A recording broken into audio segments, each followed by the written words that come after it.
ഇന്നല്ലാഹ കരിഹ ലക്കും, അള്ളാഹു നിങ്ങളിൽ നിന്ന് വെറുത്ത 3 കാര്യങ്ങളുണ്ട്. അതിലൊന്നാം എന്താണെന്നറിയോ? ഖീല വഖാൽ. അള്ളാഹ്ക്ക് വളരെ വെറുപ്പുള്ള 3 കാര്യം. നബി സല്ലല്ലാഹു അലൈഹി വസല്ലം തങ്ങളെ ഏറ്റവും കൂടുതൽ വെറുത്ത 3 കാര്യം. ഒന്ന് ഖീല വഖാൽ, കണ്ടതും കേട്ടതും പറയാം, കിട്ടിയത് ഷെയർ ചെയ്യാം. പ്രായമുള്ള ചില മനുഷ്യന്മാരെല്ലാം വാട്സപ്പ് ഗ്രൂപ്പിൽ ഉണ്ടെങ്കിൽ കുടുങ്ങി. 48 കൊല്ലം മുമ്പുള്ള വീഡിയോ ഇടും.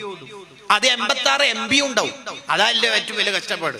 എന്നിട്ട് ഏതെങ്കിലും +2 കുട്ടി താഴെ it is very very old, ഇത് പഴയ വീഡിയോ ആണ്. ഇയാള് ഇതോടുകൂടി യാചിക്കാൻ്റെ എല്ലാം പോയില്ലേ? എന്തിനാ ഈ പരിപാടിക്ക് നമ്മൾ തന്നിനെ? എന്തിനാ? ഖിയാമത്ത് നാളിന് ഇനി 87 വർഷങ്ങൾ. ചില ആൾ ഖിയാമത്ത് നാളാ മൂപ്പരുടെ പ്രസംഗത്തിന്റെ മെയിൻ ടോപ്പിക്. വേറെ പരിപാടി ഒന്നും ഉണ്ടാവില്ല. അങ്ങനെയൊക്കെ ഉണ്ടാവും ചില